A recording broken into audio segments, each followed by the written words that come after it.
how are you feeling tonight? I'm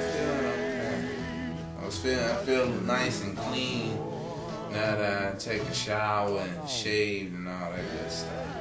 So you were basically here all day?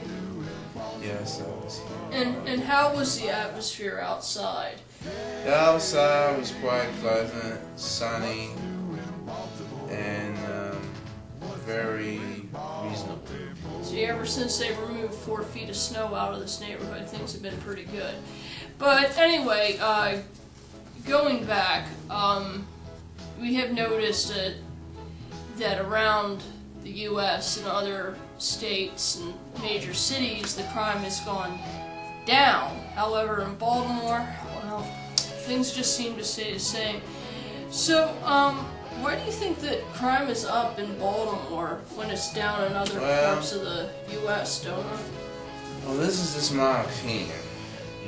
When you start getting into these whole things when it comes to economics and all this stuff, I think one of the reasons has to do mainly is the society here within this city.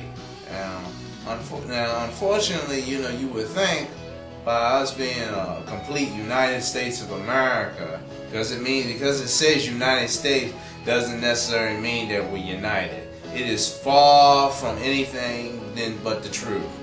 Nationality is more or less like little countries within a country. But why Baltimore? Well, why Baltimore? I can tell you. Why is it that we can't get our acts together, whereas other parts of the U.S. That's can? obvious. I can tell you why. Wouldn't happen to be the fact that we had a mayor who was a thief. And well, you know what? I mean, thief is such a harsh word. I mean, of course, I'm not going to say that I'm defending, but once again, this comes back to a whole ethic and moral standard thing. Because once again, people know what they're doing. When they hire and put these people in office, they know exactly what they're doing. This isn't one of these situations where they're just like completely oblivious to what's going on. Because just for the same reason when they say Baltimore got no money. Well, no, that's a lie. Come on now. No, y'all money. Excuse me while I laugh here. We got money. Well, we had money to build M&T Bank Stadium, Camden Yards. I do like Camden Yards. I'm not going to say anything bad about the sports scene here, but I'm just saying that you got ghetto neighborhoods right up the road.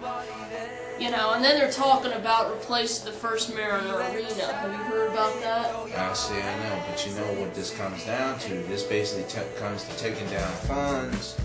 This is what is going to happen.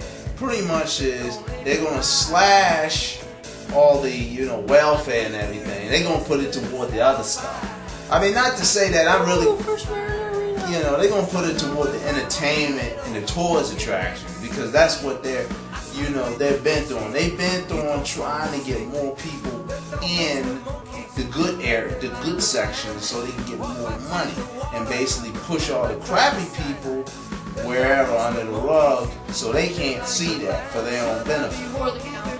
Well, in the county. So basically, is you just have this So reversal. which brings me to my next question. Why do you think that we're just sort of jumping around a little here? Why do you think that stupidity is on the rise? I can tell you why. Reason number one, why stupidity is on the rise. Well, I would say because for one, people do not take the initiative to do anything about it. You would think with all the information that we have access to, all the benefits that we have in the 21st century, people would actually take the initiative to do something to actually better themselves. But no, that's too much like right. I mean, don't get me wrong. I understand sometimes when reality's too much and people have to return back to the mundane and, basically to do nothing and to just, So do you think that this is just an issue in Baltimore? I mean, it's Baltimore. I think stupidity is a worldwide thing just in general because I don't think, I don't want to discriminate. Unfortunately, stupidity is everywhere. So, I mean, you can't just, even though I've seen some really high levels of stupidity here in the city. I've seen some. But once again, Trust me, I'm a courier for a living. I know about stupidity. Overall, I blame society. Right. We're all to blame, really. So, I guess you've heard that about the healthcare debate. You're pretty familiar with that. Yes, the lovely healthcare. Well, so I mean, what do you think the deal is with healthcare? I mean, at this point, I'm just gonna be frank with you. At this point, I'm so tired of hearing about it when it comes on NPR, BAL, whatever. I mean, I'm quick to change the channel because, in my opinion, I see two sides, Democrat, Republican, and they just don't want to work together to get along. And I don't know. At this point, I'm sick of it. All I know is I don't have health care. I know that I can't afford it. I'm self-employed, so I had it for a while, but it didn't really cover anything. So all I know is I don't have it, and there's all these gurus in Washington who are fighting over the issue. I mean, okay. What do you make of that? Okay, this is what I make of it. People, if you listen to me right now, you've probably seen some of my other videos. Remember what I said? I said this could happen to you anytime, any moment. And when I say that, I'm dead serious. And right now, it's happening right now. And when I say it's happening right now, it's happening now. And as far as healthcare goes, we cannot depend on the gurus in DC to make the decision. We as people, we have to make the initiative ourselves.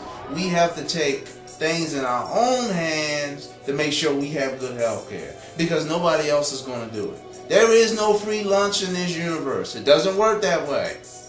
Well, in other words, maybe someone's going to have to pay for it. Yeah, someone's going to have to pay for it. That's however, I don't like the idea, though, of for-profit healthcare groups such as Kaiser Permanente, Blue Cross and Blue Shield asking me to put up all this money, and then I get sick and they don't want to cover anything. I think that that's where the issue stems out of. And that's a problem, too. So, could there be a little bit of government intervention, or do you feel that it should be left totally into private hands? Well, there's one problem with that. Either or, in either situation, you still have the one thing that still holds above all. We live in a capitalist society, and when you have a society like that, it's free enterprise. So you can't infringe upon that. So it's to say is, okay, on one hand, if you have government intervene, it's still going to be a situation where it's going to be said, well, the government's going to say, well, you got to do this and you got to do that. But at the same time, you can't do this because, this is this.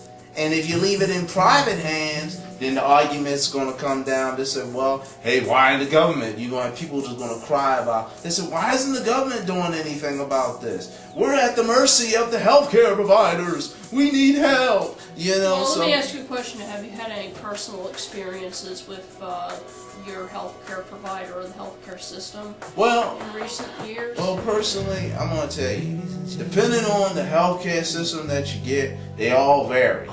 Unless you're fortunate enough to get with a company that has a good healthcare system, then that's the way to go. If you're unfortunate and you get with one of these healthcare providers where there's all these little clauses in the contract and it says, due to the situation of your, formality, we can't do this, and we're not going to cover it. You want to get into specifics of anything that happened? I'll just say, you without naming names. You live in Baltimore. Have you ever been shot?